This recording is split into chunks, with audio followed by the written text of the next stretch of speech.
السلام علیکم دوستو، کیسے ہو؟ امید کرتا ہوں کہ آپ سب خیر و عافیت سے ہوں گے۔ اللہ تبارک و تعالی آپ سب کو ہمیشہ ایسے ہی خوش رکھے۔ آج میں آپ لوگوں کو اللہ تبارک و تعالی کے تقسیم پر راضی رہنے میں انسان کی عافیت ہے، اس پر ایک عبارت سنانے والا ہوں۔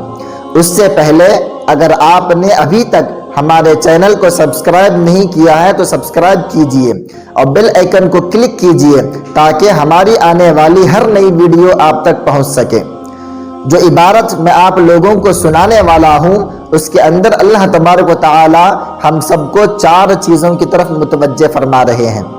پہلی چیز، اللہ تبارک و تعالی ارشاد فرماتے ہیں، یا ابن آدم خلقتک لعبادتی فلا تلعب، اے ابن آدم میں نے تجھے اپنی عبادت کے لیے پیدا کیا ہے تو لہو و لعب میں نہ لگ۔ اس کا مطلب یہ ہے کہ اللہ تبارک و تعالی نے ہمیں یہ جو زندگی دی ہے اس کی عبادت کرنے کے لیے دی ہے۔ تو ہم سب کا اولین فریضہ یہ ہونا چاہیے کہ جب بھی عبادت کا وقت ہو تو ہم سارے کاموں کو نظر انداز کر کے اللہ تبارک و تعالی کے حکم کو بجا لائیں، نہ کہ کھیل کود میں لگ کر اور اپنے نفسانی خواہشات کو پورا کرنے میں وقت کو ضائع کریں۔ دوسری چیز، اللہ تبارک و تعالی ارشاد فرماتے ہیں، قدرت لک رزقک فلا تتعب، میں نے تیرا رزق مقدر کر دیا ہے تو اس کے حصول میں نہ تھک۔ اس کا مطلب یہ ہے کہ اللہ تبارک و تعالی نے ہم میں سے ہر ایک کا رزق مقدر کر دیا ہے، یعنی کس کے پاس کتنے باغات ہوں گے، کتنے محلات ہوں گے، کتنی دولت ہوگی، کون کیا کھائے گا، کیا پہنے گا، کیا پیے گا، کس طرح کی زندگی گزارے گا، اللہ تبارک و تعالی نے متعین فرما دیا ہے۔ تو اس سے زیادہ کی چاہت میں اپنے آپ کو تھکانا یہ ہمارے لیے بے وقوفی کی بات ہوگی۔ تیسری چیز، اللہ تبارک و تعالی نے ارشاد فرمایا، فَإِنْ رَضِيتَ بِمَا قَسَمْتُ لَكَ وَعِزَّتِي وَجَلَالِي أَرَحْتُ قَلْبَكَ وَجَسَدَكَ وَكُنْتَ عِنْدِي مَحْمُودًا، اگر تو میری تقسیم پر راضی رہا تو میری عزت کی قسم، میرے جلال کی قسم، میں تیرے دل اور جسم کو راحت دوں گا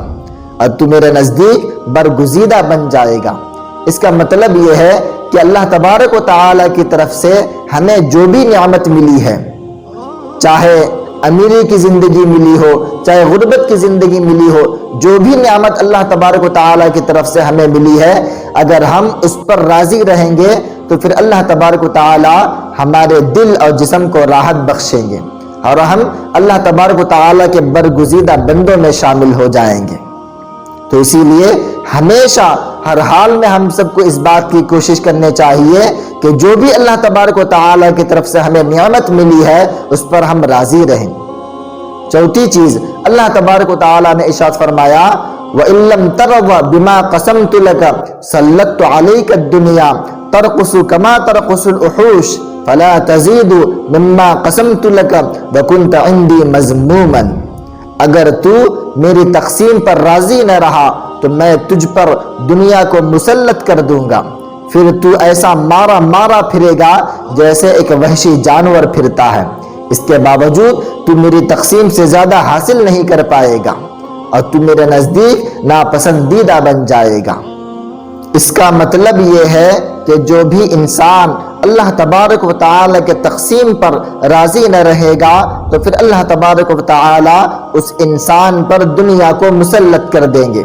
پھر وہ حصول دنیا کی تلاش میں ایک جانور کی طرح کبھی اس کے در کبھی اس کے در کبھی در بدر بھٹکتا پھرے گا اور وہ اللہ کے تقسیم سے زیادہ حاصل بھی نہیں کر پائے گا، اور اس حرکت کی وجہ سے وہ اللہ تبارک و تعالی کے نزدیک ناپسندیدہ بن جائے گا۔ اسی لیے میری آپ تمام حضرات سے یہ التجا ہے کہ آپ اپنے لیے، میرے لیے اور پوری انسانیت کے لیے دعا کریں کہ اللہ تبارک و تعالی ہم سب کو جو بھی اللہ تبارک و تعالی کی طرف سے نعمت ملی ہے اس پر راضی رہنے کی توفیق عطا فرمائے۔ السلام علیکم ورحمۃ اللہ وبرکاتہ۔